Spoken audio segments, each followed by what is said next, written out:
Good evening, everybody. And on behalf of the English Literary Society, Zakir Hussain Delhi College Evening, I, Dr. Madhulika Chakraborty, welcome all of you to this very, very special talk by Madhulika Liddle, a very well-known author. And we are so very happy and honored that she has taken time out from her schedule and given us this time.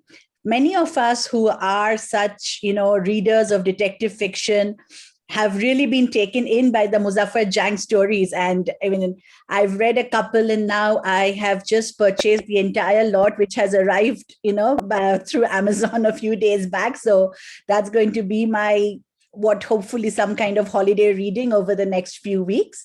I'd like to take this opportunity to welcome all my colleagues, the teacher in charge, Shubhra Ray. Our principal is in a meeting, so he's not here right now. If he can join later, he will certainly try and join the meeting. The English Literary Society of the college is a very, very vibrant society. And in fact, Madhulika, I'd like to tell you that this is a very special meeting because our first semester students have just joined the college a couple of weeks back. So this is the first departmental event that they are actually attending today. So this is the first event of the department that is happening, and they are here almost in full capacity. So it's a very vibrant department. We have, when we meet in the pre-COVID days, we used to have regular talks, panel discussions, and we had our annual fest, which is ZACLIT. In the last 1.5 years, the last year was obviously very tough for all of us at various levels. As a college, we've lost a lot of colleagues, and it's been tough. But we have now started from this academic year. We've started this initiative of having a monthly lecture series. Mm-hmm. And so far, this is the fourth of the series. The earlier ones were on digital humanities, on caste in literature, and on diasporic literature. So now we are moving to the more popular genre and history meets mystery, which is the title of today's talk. So I once again extend a warm welcome to you on behalf of the English Literary Society as its convener for this academic year. And I hand over to my colleague and friend of a long time, Dr. Shubhra Ray, who is going to take over from here. Shubhra. Thank you, sir.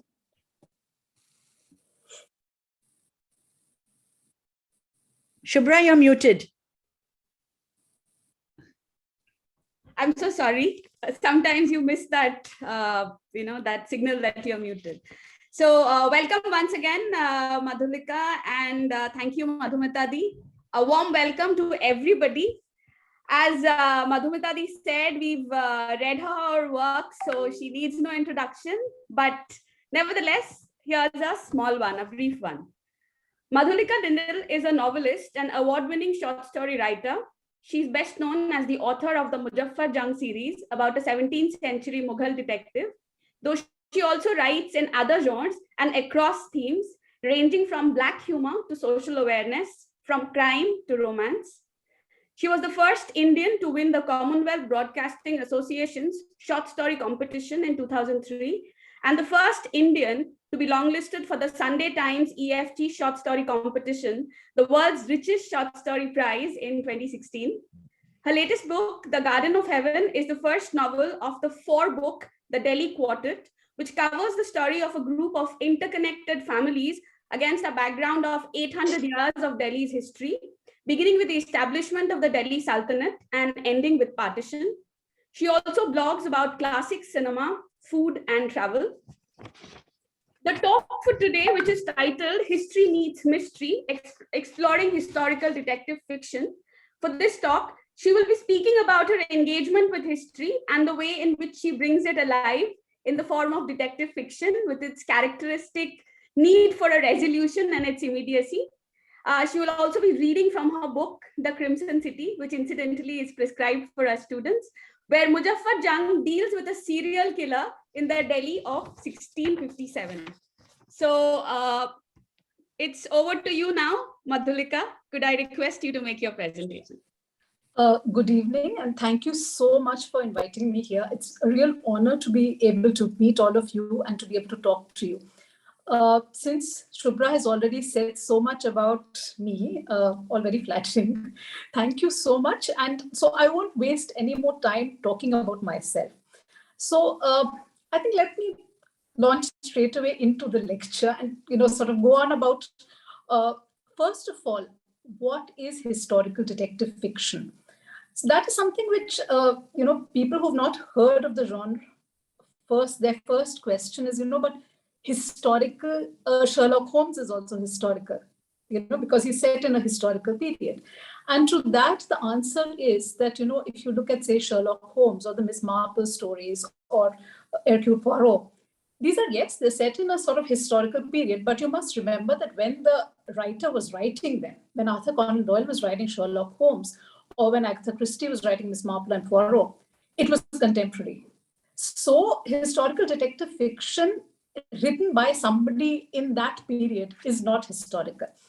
Historical detective fiction is generally taken to mean fiction which is set in a period which is prior to the writer's own lifetime. So some say that anything which a writer writes set in a period before the writer's birth is historical fiction. So specifically, I should talk about historical detective fiction because I'm not talking about historical fiction as a whole. But then the problem arises that if you are, say, 21 years old and you're writing a detective novel now and set it in 1999, I would not call that really historical. So I suppose it is a little subjective there on what you think of as historical enough. Most people would say that probably about 50 years in the past is what would count as historical fiction. I am very deeply entrenched in history. So I personally would feel that, say, something which is set around or just after the Second World War is probably about as historical as it gets.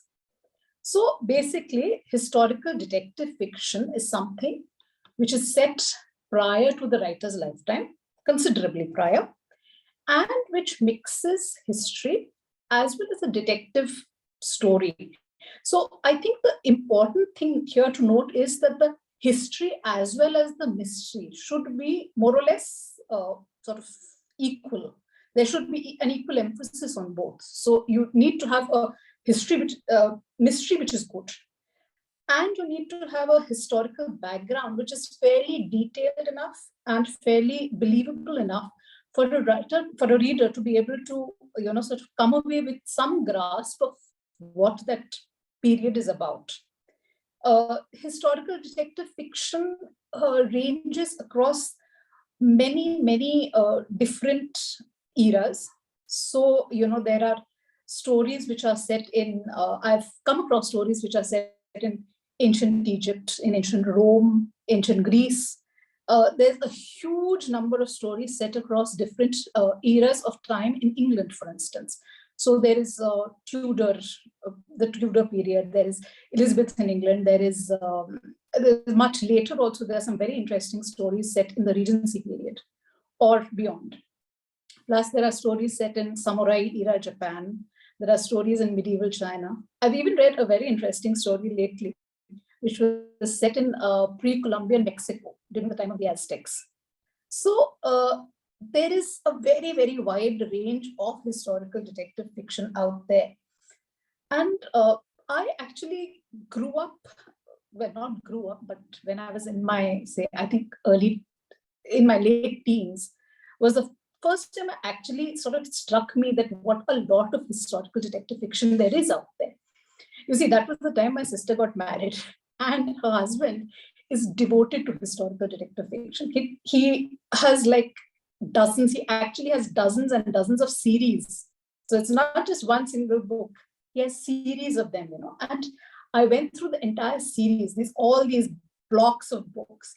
And I said, there's everything around. There's China, there's,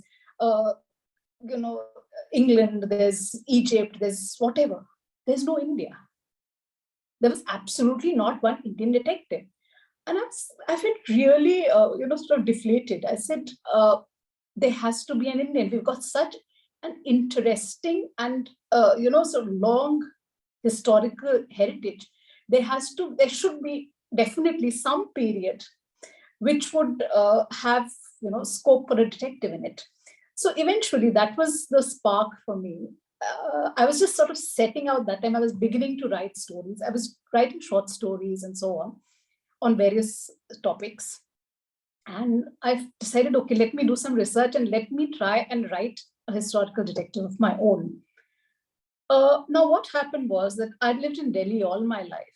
My sister was a historian. She was studying history, but still she had a lot of, she knew a lot already about history. And some of that love for history was already within me.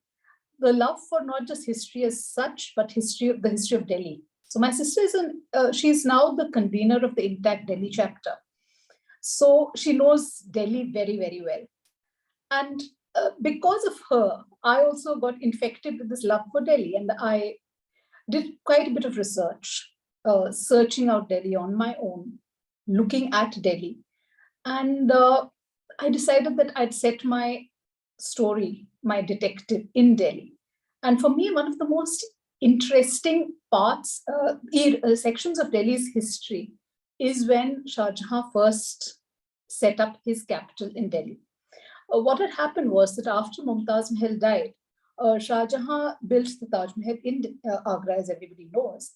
And the Taj Mahal took many, many years to build. And by the end of it, Shah Jahan was ready to move on to greener pastures as far as, building work was concerned. He was quite an aesthete, and he was, very, very keen on architecture and lots of other things. And building a new city, building a new palace was probably very high up on Shah Jahan's priorities. And so he decided to move to Delhi and build himself a new city. And the dynamics in this new city, what was happening there, the number of people who were flowing into the city from not just across India, but across the world, and all the interesting things that were happening in Delhi at that time. It seemed a time which was perfect for setting a story. Especially as Delhi, it's such a cosmopolitan city, was bound to have some sort of friction among the people. There were bound to be the haves and the have-nots. And with so many people of different backgrounds, different nationalities, different cultures, different races, different religions, there was bound to be friction. So that was why I decided that Delhi in Shah Jahan's time, 1656, was where I would set my story. So the first Muzaffar Jung story was called The Englishman's Cameo. It's a novel. And this was actually the first place where Muzaffar Jung really appeared. I first wrote the novel. It so happened that after the novel was written, I got an invite to submit a short story for an anthology. And in the time which I had just 3 days in which to write the story, I decided to do a Muzaffar Jung story. So I wrote a Muzaffar Jung short story, which is set in an art studio, an atelier. And I submitted that. So actually, Muzaffar Jung got first published as a short story. And later, the novel, which had already been written, got published. So The Englishman's Cameo was the first novel. The second book in the series was The Eighth Guest and Other Mysteries, which is a collection of short stories. The third book was Engraved in Stone. And the fourth book was Crimson City. Crimson City actually has an interesting sort of background to it, because this had been, when I had done up the contract with the publisher, we'd thought that this would be also a collection of short stories.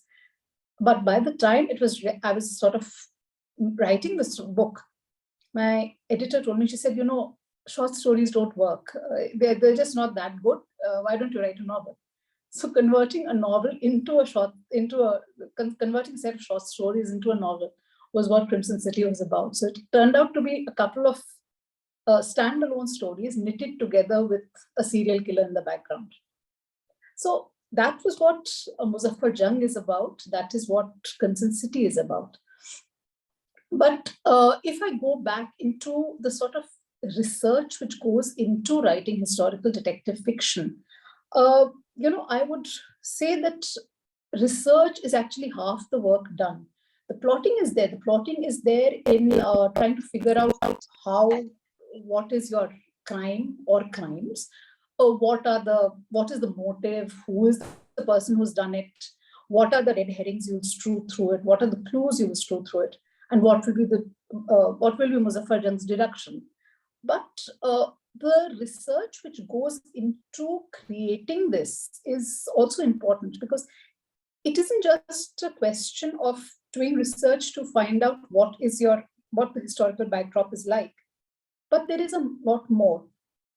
So I'll start by talking about what are the types of research, what are the sources of research, where I do my historical research from. First and foremost, there are books. So there are lots and lots of books on all sorts of topics of history. A lot of them are, of course, political history. Some of them are social history and cultural history. But there are also very niche books. So there is, for instance, Irfan Habib has a brilliant book on technology in medieval India. So, things like how did people spin cloth, or in fact, how was a water wheel used, or things like that. So you have those sort of things. You have books on Mughal food or Mughal clothing, and so on and so forth. The second important aspect of research, other than books, is of tangible heritage. Things like you walk through the streets of Old Delhi, you walk both around the Chandni Chowk, Jahanabad area, and there are still old Havelis. For instance, there is this very interesting old Haveli called Khazanchi ki Haveli. Khazanchi is the word for treasurer, and this Haveli is still there. It's in a bad condition. It's dilapidated, but you go in and you can still see that, okay, there is a dalan there. The dalan is the sort of the waiting area, or the main hall, you might say, of where the nobleman would meet his visitors. So, the dalan is there, that you can look down into the basement, the Tehkhana. And there is still marble, and you can still look at the arches, and you can sort of imagine what it might be like to live in that place. So walking through Old Delhi is it needs a lot of imagination to look past all the grime of the centuries since. But yes, you can see some of it. So that was one source. Another source is of looking actually at things like art. So there's a lot of Mughal art, miniatures, etc., which are even available on the net. You look at those and you can see something of how people lived. You can see their clothes, for instance, or you can see what a musical instrument looked like, or what gardens look like. There are things like that. Plus, of course, there are vast collections in museums, both in India as well as abroad. In fact, abroad there seems to be a much larger collection of Mughal artifacts, where you can get a very good idea of what, say, clothing looked like, or what dishes looked like, what weapons looked like. So those are some of the things which one can sort of get an idea of how to create a historical backdrop. So what is, if I talk about, say, Muzaffar going into somebody's house, or Muzaffar's own home, so there is, where is he sitting? What sort of furniture is there? What sort of curtains, what sort of furnishings, what is he eating? How does he wash his hands after he's finished eating? Those are the little details which you may not include in your book, but it's good to know. So, for instance, most of us don't realize that, prior to soap being around, what would you clean your hands with if you'd eaten something greasy? And they'd use chickpea flour, besan, to clean their hands. Those are the little details which help you bring a historical period alive. But when you are doing a historical detective novel, there is actually more which needs to come into the picture, and that more is what pertains to the detective aspect, the mystery of the place itself, of the period. Because, for instance, a mystery might have relevance to the political and social and the cultural norms of the period. So, for instance, we're talking about what is happening in politics at the time, and that might have, an impact on how people are behaving, how they are, what are the enmities, what are the alliances, things like that. In fact, in this case, I would definitely like to talk about a very interesting series, which is considered one of the best historical detective series ever written. It is Ellis Peters' Brother Catfail stories. They're set in, I think, 11th or 12th century England. And the detective is a Welsh monk called Brother Catfail. In fact, there was a very good TV series also on this. So it was very good. So the good thing about the Brother Catfail stories is that many of the stories relate directly to a war which was going on then for many years between two contenders for the throne. This was the historical aspect of it. And almost all the books in the story, in the series, have some sort of relation to warring factions and how people who are affected, the ordinary people, are affected by the war which is going on, and how those, those enmities translate into crimes. So that is one thing which I think is important when you're talking about history. It's good to know the political history, even though the political history is often very dry. But it's an interesting aspect, especially when you're trying to write a crime story. Somewhere or the other, it does have an effect. And I did purposely, especially for Crimson City, I did purposely want to bring in a lot of what was going on in Delhi at that time. Delhi was in a flux. And we already know now that, 1658, Aurangzeb took over. So 1657 is when I set Crimson City. And 1658 was the year Shah Jahan was finally deposed.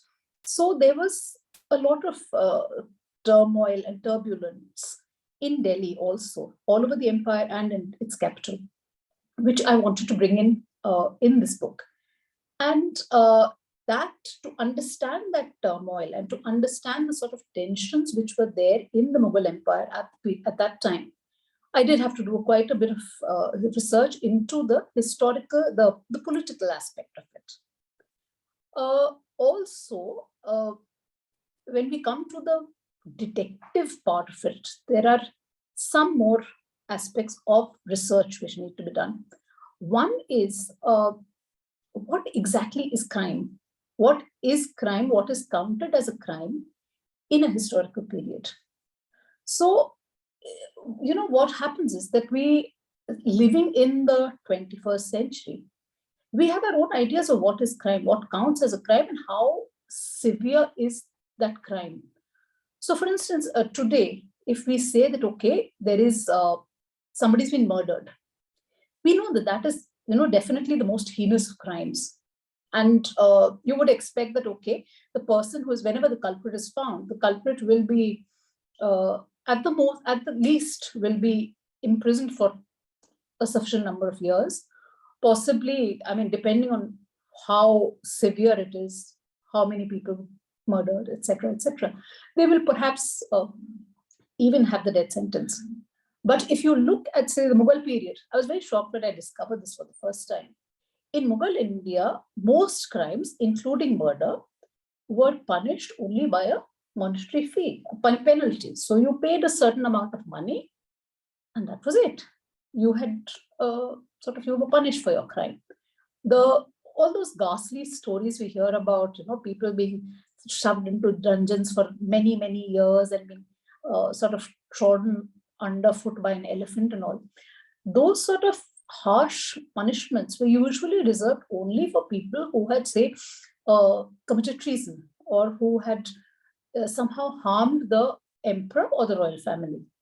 So those are the things one has to keep in mind. If you have to really be you have to really be loyal and faithful to your period, to the period which you are looking at. That is an interesting thing to remember, that our notions of crime and of justice may be different from what they were at that time. The next thing I'd like to talk about is how the justice and law administration worked. So you do sort of research on finding out what was there by way of police, and who headed the police? How did the policing happen at a lower level? Things like that. So that also is, I tried to bring it in a little bit in Crimson City, what with the, every chowki being there and the city being divided into thanas, and there were thanedars and so on and so forth. And at the top of it, the Kotwal. So it gives you some idea of how policing was in Shah Jahan's time. And lastly, the one thing which one also needs to talk about when you're doing historical detective fiction, when you're writing historical detective fiction, is the forensics of it. When you're looking at a period which is, say, pre-First World War or Second World War, it's a very different ball game. Like, for instance, we take fingerprinting so for granted. But the Indian Fingerprint Bureau was set up only in 1897. So before that, we didn't even have fingerprinting, let alone things like DNA testing and phone tapping and surveillance and CCTVs, etc. So when you don't even have fingerprinting, then what are the clues your detective relies on? And actually, this is what makes somewhat more, cerebral detective than, say, a detective who might write about maybe set in today's world. Because today's world, your detective will have a lot more technology and a lot more forensics at his or her disposal. Whereas when you look at, say, someone like Sherlock Holmes, even, or any other detective from before, say, the 19th century, he or she has to rely on what he or she is seeing. So their sense of their observation powers and how they're able to interpret the clues they see around them without being able to look through those clues through a microscope. That is what the plotting is all about, really. Some forensics you will have to find out through research. So, for instance, let me share an interesting example I came across. My father used to be in the IPS, in the police, and he had lent me a very interesting book on medical jurisprudence, which is basically, it's like a little guide for new police officers. And it was published back in the 1960s. So it's not a new one, it's an old book. And it had these interesting little details on how do you look at a corpse and tell how long it's been around. How do you know, how old the corpse is? Has rigor mortis set in? Has it not set in? What has happened? How the blood seeps this way, and that was a little gory, but yeah, it's helpful as well. And in that book, I came across this delightful little case where the writer explained that in India, there used to be this common sort of ruse to pretend that you had been hurt by somebody. You'd fake a bruise, and the bruise was faked by rubbing what is called a dhobi nut. It's a little nut from some local tree, which if you rub on skin, it leaves a mark which looks exactly like a bruise. And apparently this was fairly common that, people would come to the police and say, okay, look, so-and-so has beaten me up. Now please take, sort of arrest him and beat him up or punish him or whatever.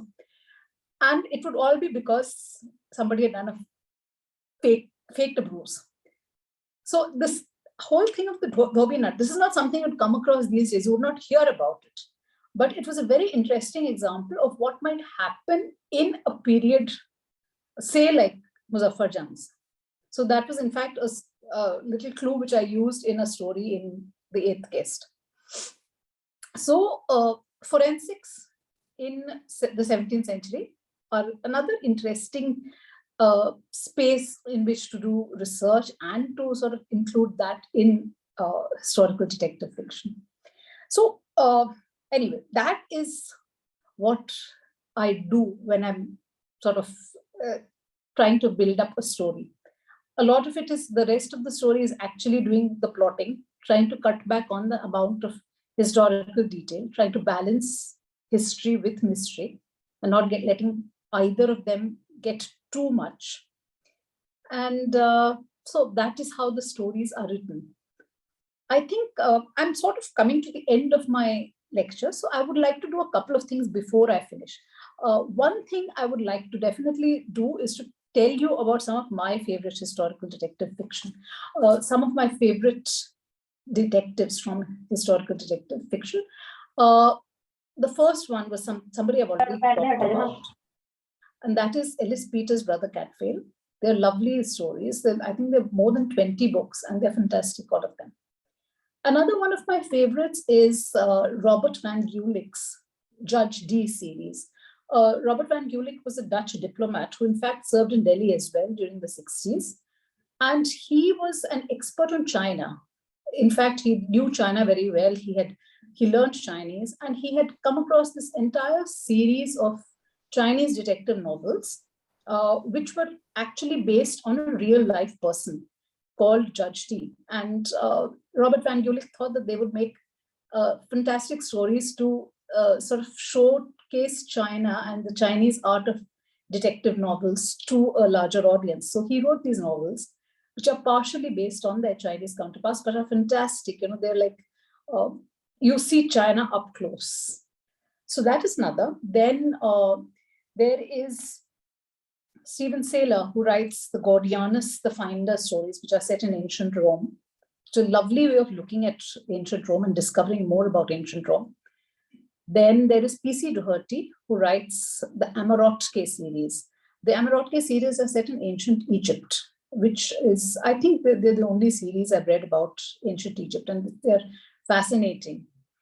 And lastly, I'd like to talk about Peter Tremaine, who is a historian and an authority on Celtic history. He's written a series called Sister Fidelma, which is about this woman who is a nun, and she's a magistrate. So apparently, and she's a princess as well. So, and apparently this was quite the norm. It was very usual for women as well as, I mean, not just women, so to say, but nuns whom you would expect to live a cloistered and perhaps secluded life, to be also magistrates and things like that. So yeah, these are the ones which I particularly like. There are many, many more. And if you just go online and search for historical detective fiction, you can find many lists of great historical fiction from all across the world with all sorts of detectives. In fact, there are some which actually use real people. You know, like for instance, Giles Brandreth has the series which has Oscar Wilde as the detective.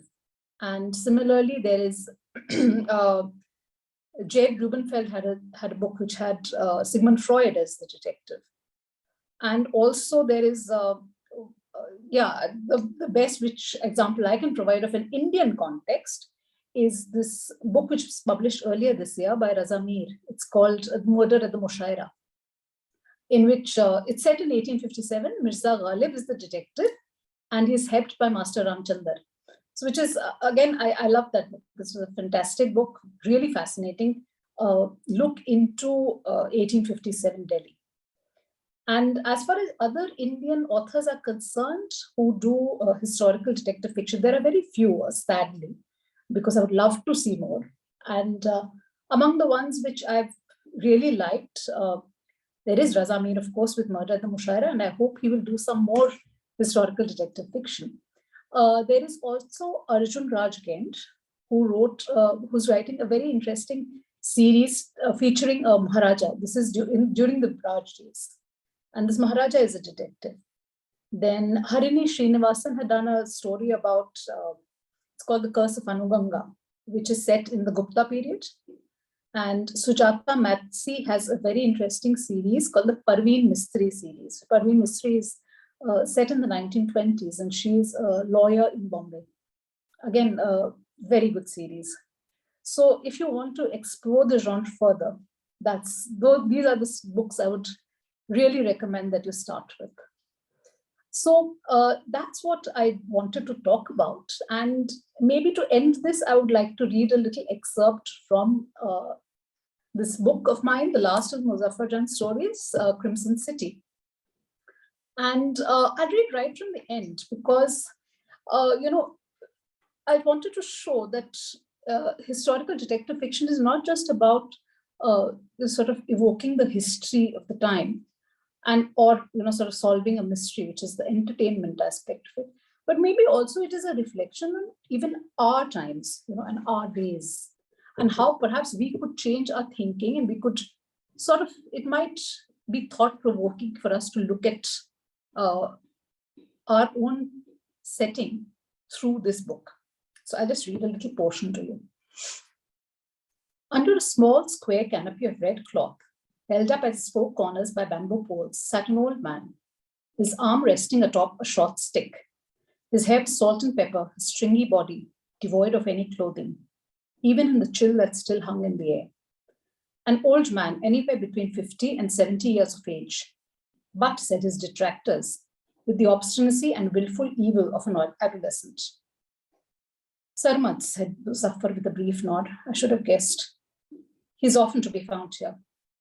They had ascended the first few steps up to the mosque so that the naked mystic and the crowd surrounding him were ranged below. There were others here too, looking on at the spectacle at the foot of the steps. A step above them, a conversation was in progress. Sarmad sits, said a man to his neighbor, in the very shadow of the Jama Masjid and blasphemes. Did you hear about his version of the Kalima? There was an indistinct murmur, a muffled question. Not, there is no God but Allah, answered the first man in a low voice. There is no God. Can you believe it? There was a moment of horrified silence, both listener and speaker shocked by the sheer unholiness of what had been said. And when he was asked how he dared to say such things, do you know what he said? That is, it was as far as he had reached in his quest for the truth. Sarmad, Muzaffar knew, had indeed laid claims to having devoted much of his life to that particular quest. From the gossip that was tossed about in the markets, Muzaffar had guessed that Sarmad's search for the truth had perhaps not been his primary motive in life for the first several decades. His early life, in fact, had borne the signs of what some may well term hedonism. He believes there's no Allah, truly. How can a man like that be allowed to go on like this, unfettered, unhindered, preaching freely on the steps of the Jama Masjid itself? Let us go, said one of the two men to his companion. This disgusts me. I had not imagined him to be so utterly past redemption. They stepped down past Muzaffar and Suraj Bhan and went their way. Muzaffar glanced at them briefly as he moved aside to let them pass. When he looked back, Suraj Bhan's face wore an enigmatic smile. Muzaffar raised an eyebrow in query. Suraj Bhan's smile widened. Do you not find Sarmad's views blasphemous, Jung Sahab? He asked, his voice low. Muzaffar shrugged. I believe religion is a very personal thing. A man's views, as long as he does not try to shove them down the throats of others, are his own to hold. If Sarmad believes there is no Allah, well, he is entitled to that belief. It does not make me stop believing in a divinity that rules our lives. Call it Allah or what you will. Suraj Bhan's smile did not change. It did not widen, it did not waver. A pensive look came into his eyes, though. You are one of the few who think this way, Jung Sahab, he murmured. You and this man, who most people think mad. Dara Shukor does not, Muzaffar Jung pointed out. And I thank the gods for it. I thank every single one of them that the man who will one day sit on the throne is a broad-minded man, a man who does not hold another man's religion against him. The Shehzada Dara Shukor will be good for the empire, he finished, his voice fervent. Amen, Muzaffar Jung said. That is actually the end of the book. And of course, I wanted it to be an ironically end because we all know that Dara Shukor did not actually sit on the throne. So thank you so much for listening, and I hope you enjoyed this session. Thank you. Thank you so much. So we'll have the question answer session now. Sure. But before that, just a couple of comments, they just came to me while I was listening to you. And, you mentioned the technology of medieval India. And I just realized that, in our very, narrow-mindedness, we associate technology with the 20th century, whereas technology has always been present. And Yeah. I was thinking of B. Wilson here, her book, Consider the Fork. She talks about the fact that you use a wooden spoon for certain things and certain knives are shaped in a certain way. Exactly. And every culture has its own way of determining, what is to be chopped and what is to be, not chopped in a Yeah. certain way. That is technology. Because Yeah, exactly. Yeah. so, exactly. when you talk about the technology of spinning and, how that plays a part in the mystery, that obviously is something that is fascinating. Yeah. And to your list of historical detective fiction from India, we could probably add Abir Mukherjee as well, no? The Wyndham Sen series set in 1920s Calcutta. Yes. So thank you so much. You're welcome. And it's open to questions now. And Arunabho, our student, he will be taking the questions. Okay, sure. So I think the chat was disabled for posting for a while. I didn't realize that the chat had been disabled, but now it's there. So we have one question. Arunabha, will you take over, please? Yes, ma'am, sure. So the question is from Shraddha A. Singh. Thank you for a wonderful session, Miss Liddle. I loved Crimson City and wanted to ask you about your latest novel. Is this another Muzaffar Jung mystery or takes us into another era with new characters? No, the latest book, which is called Garden of Heaven, is not a Muzaffar Jung story. In fact, it's completely different. It is a historical, but there's no detective work in it, and it's basically about a series of interconnected families who first come to know each other around the time Muhammad Ghori attacks Delhi, which was in 1192. So the novel begins around that time and it continues up till 1398, which was when Taimur attacked Delhi. So it predates Muzaffar by quite a bit and it's very different.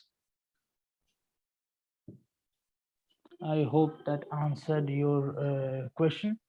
And ma'am, I have another question regarding this. That exactly how much do we have to go in the past to understand the concept of detective in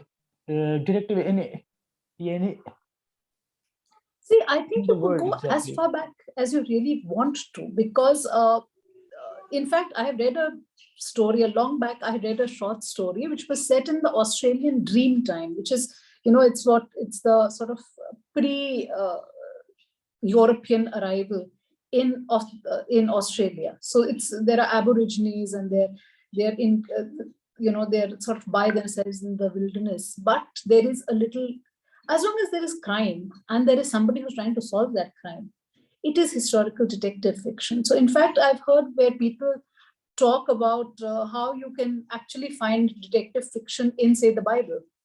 So there are things where you talk about somebody was murdered and somebody else goes and tries to figure out who it was who committed the murder. So you can go as far back as you want to. I'm sure if you wanted, you could even try doing a Neanderthal murder or something. So it's all a question of how imaginative you are and how interested you are in a historical period. So you could do it. Understood, ma'am. So it's all based on on the power of our imagination. Exactly.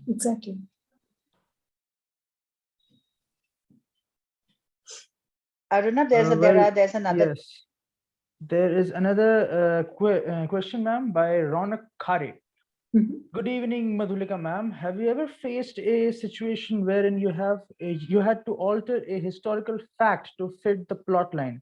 And do you struggle with the social responsibility of reflecting history in a correct manner versus having the creative liberty to showcase your plot the way you want to? Okay, to talk about whether I ever had to distort a fact, no, I haven't. The good thing about writing historical fiction is that it allows you a lot of flexibility in how you want to shape your story. So suppose I come across a historical fact that I don't want to talk about, or which say, and this happens more frequently than not wanting to talk about it, but about which, say, a fact about which I don't have the full details. No matter how much I look, I'm not able to figure out exactly what happened, or, I don't have enough detail to be able to write about it. So in that case, then what I do is I try and move the story around in a way so that I don't have to talk about that fact which I've not been able to get hold of. So in fiction, then you have that freedom of moving the story around. So I actually then change my plot. instead of trying to, sort of distort a fact. I don't like to do that. I try to be as far as possible. I try to be faithful to history. I don't like switching things around. So yeah, I don't do that. I'm talking about social responsibility. Yeah, in some cases, for instance, what I try to do is that a lot of my characters are reflections of me. So say for instance, Muzaffar Jung is very much like me in a lot of his views. For instance, he's a bit of a feminist. For a man in Mughal India, that is quite a thing. So that is one thing. And he's a bit of an egalitarian. So he has, say for instance, he has friends in low places instead of friends in high places. And in fact, even in my latest book, The Garden of Heaven, there are a lot of people who are sort of mouthpieces of my political views in a way. So I tend to sort of give them a sort of voice. But yes, there are invariably people who are saying things which, may not be politically correct. But then if you look at the atmosphere today, not everything that is out there is politically correct either. So which side you will take, whether you will take a side of something which is just politically correct or which is also honest, I think that is an important thing. It's a thought-provoking question, and I think it requires thought on how you will not just write a book, but also on how you will read a book. Do you read a book just to sort of be entertained or just to learn something, or also to think on how something which portrays a period long ago might be relevant to what is happening today? So I hope that sort of answers your question. Yes, ma'am. Well, Yeah, that was really real information, ma'am. Thank you. There is another, well, it's not sort of a question, but it is from Nahid Khan. Can we look forward to reading a historical detective novel with a female detective from you? I don't know, because I've actually written a short story which is set in the Indus Valley civilization. That has a woman detective. She's a widow who has a bead workshop. The Harappans and all used to use a lot of beads as jewelry. So this woman has a bead workshop, and she solves a crime. She solves a murder.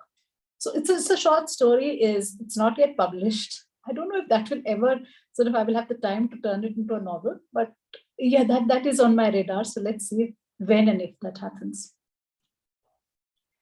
Excellent. So if I could come in for a moment. So, usually when we see, when we look at, detective fiction, and we look at the so-called sidekick.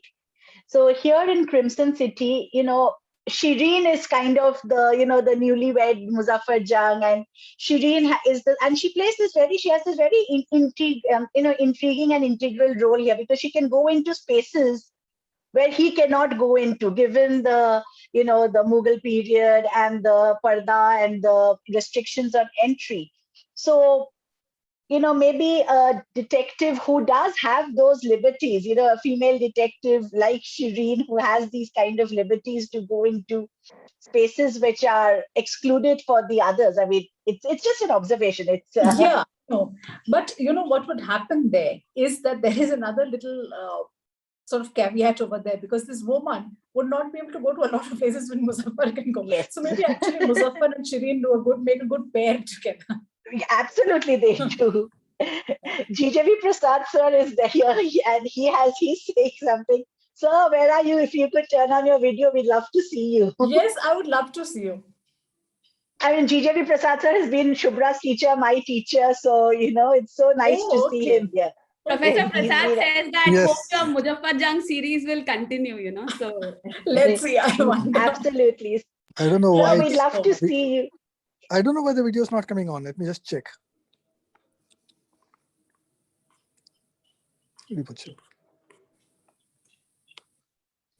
I'm sorry, I don't know how to do this. No problem. Thank you so much for attending and for your encouragement. Thank you so much.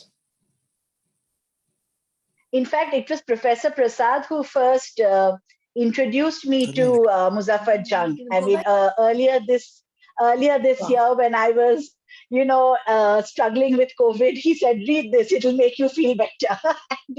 How lovely. Thank you. Thank you so much. That really makes my day. Thank you. And we also need to thank you for, Yeah. putting us in touch with you, because without that, we wouldn't have been able to write to you, and this talk wouldn't have You're happened. looking perfectly fine, sir. We can see you. Yes. Lovely. Thank you for all the support. Thank you so much. Well-deserved support, Madhulika. And I'm hoping that you're not stopping your Muzaffar Jung mysteries now, because you started another series. Maybe I'll come back to him. You should come back. My wife Kamla and I are, very interested, very readers of the Muzaffar Jung stories. You so Not much. that I don't like your next series. I love the first book. But Thank you. Thank you for joining in, sir. yes. Yeah, thank you, sir, for joining. No, I enjoyed this. Are there any more questions? If there are any more questions, please No, I ask think them there in are the just chat. lovely comments, Yeah. about for the session. I just had one question. So this is actually more in the nature of an inquiry rather than a thing on your talk today. So in Bengali, we have this writer, Priyonath Mukhopadhyay, who has written a series called Daroga Doctor. So there are about 100 detective stories based on this. So Daroga, so the police procedural. Yes. This is set in 1890s. Wow. But I don't know if this would qualify as historical detective fiction, because Priyonath Mukhopadhyay was writing about, as you said, about his contemporary times. But that was a time when fingerprinting was just coming into vogue, and so he was struggling with older methods of investigation as well as bringing in the newer methods of investigation. It's a very interesting collection of stories, and written in very archaic Bangla.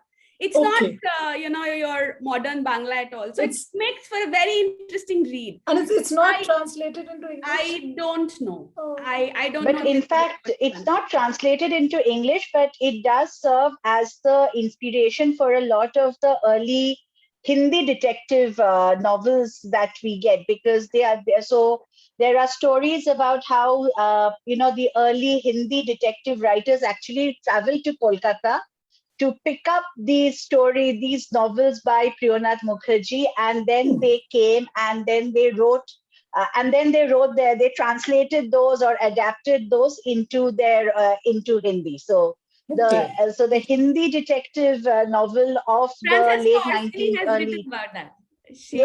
Francisco Orsini has written about it. Yes. Oh, okay. But I think Bengali crime fiction has some lovely examples. I mean, you look at Bromkesh Bakshi and Feluda and all. It's like, it's. I think when you talk about Indian detective fiction, they are like probably definitely in the first couple of these things you think about series, because they're such excellent works. But sadly, at least English in the English language, there is relatively little. Now, fortunately, it's coming in. When I first started writing the Muzaffar Jung stories, it was everybody was like, "What? You're writing detective fiction?" So, yeah. But now, of course, there are many more. So now there are a lot of them. Exactly. Yeah. In fact, there is this dead men tell no lies. I mean, this is Dr. Uma Dathan. It's a translation from a Malayalam book, and he's actually a policeman and he's a forensic doctor. So he actually talks about his real life cases and he puts them into a kind of story, novel, come biography, come autobiography. It's a mixture of a lot of different genres which come in, and it's quite an interesting read to read that, because it kind of brings in detective, the medical part of it, the procedural part of it, everything in this one person. Wow, that must be very interesting. Yeah. So Rohit Raj has a question. Is Muzaffar Jung based on a person, or it's an inspiration from anyone from 17th century?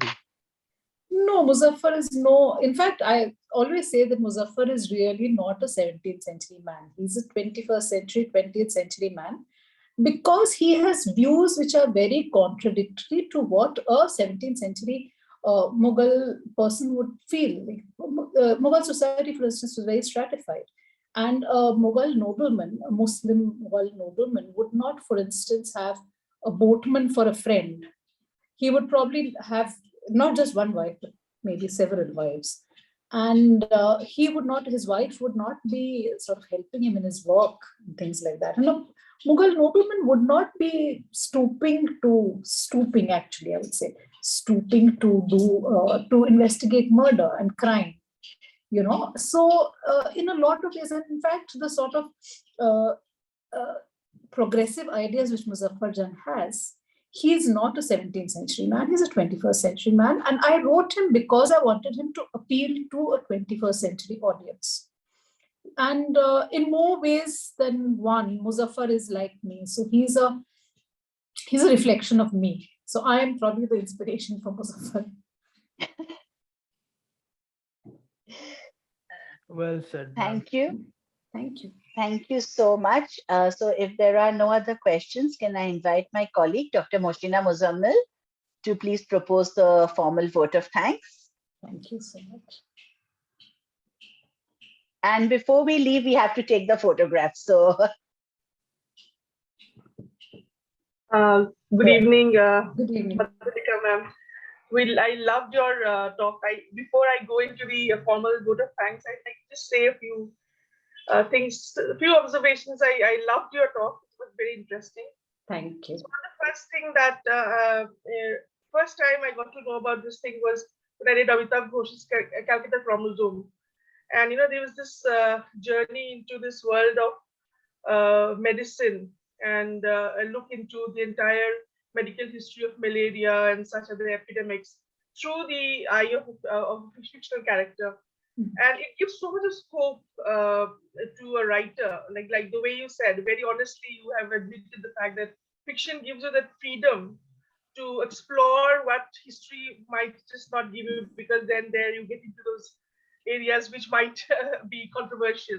Yeah. So the way in which you woven both of them in your talk as well to explain to us, I mean, I just love the way in which you showed us something beyond the monuments and the documents, so we could see things like, how could a Haveli look like, or how somebody washed their hands, for that matter. There is a life that was lived, and you have tried to bring that lived life into the fiction that you have written. So very interesting. Obviously, your novels are great, and when we met you in person today, it was lovely. And I'm sure we'll meet you in person physically someday in our college, hopefully when I hope so. get better. Thank you. So thanks a lot for this interesting talk. And also the fact that, I'm sure after this, a lot of people would get into this genre and would like to read about this, especially our students, because the way you put it together, I'm sure everybody got interested into oh, what is this, So thank you so much once again, and I'm very grateful that you actually took some time and came and gave this talk. We would also like to thank our principal, Professor Masroor Ahmad Beg, who has always been supportive of all our endeavors of the ELS, the English Literature Society. And my colleague, Dr. Madhulika Chakraborty, she is the one who spearheaded the entire ELS team, and she's been, during this pandemic, when things get boring, this one talk which we wait for, and every time we have had these interesting talks every month. Thanks to her and our entire team, and to Shubhra Ray for spearheading for the department, and also I'd like to thank all the colleagues from different colleges and universities who have who attended this talk and participated, and we met our wonderful Professor Prasad, and so many more names which I possibly cannot name here, but I'd like to thank all of them for being here, and all these lovely students who have, I'm sure they've benefited so much from this talk, and they're going to go back and look at your books and definitely buy them and read them. So thank you for this wonderful evening, and we're so grateful to you for having given us some time and spoken to us.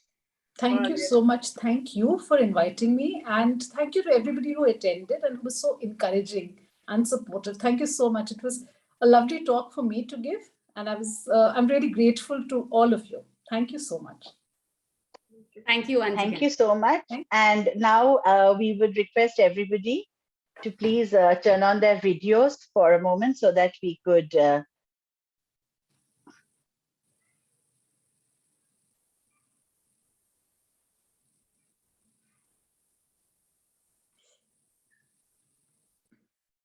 students, if you are able to.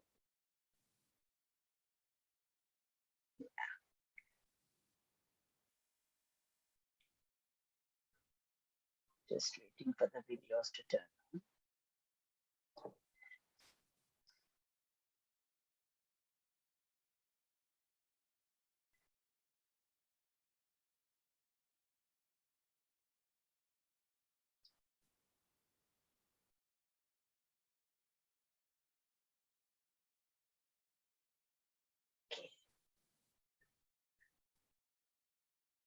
Thank you. Thank you once again. It was, and Shraddha is here. I think Shraddha is editing the collection that I spoke to you earlier. And she is a very good friend and colleague. So she is editing this collection, which hopefully is going to be coming out very soon. Lovely. Shraddha, would you like to say something? I would like to thank Ms. Liddle for her contribution to the collection, especially her interview that will be a part of the collection. Thank you. And, I think it's a unique contribution because it's a book that will be read by students of Delhi University third year, and they would thoroughly gain from your interview, ma'am. Thank you so much for being to do this for us. Thanks so much. Thank you.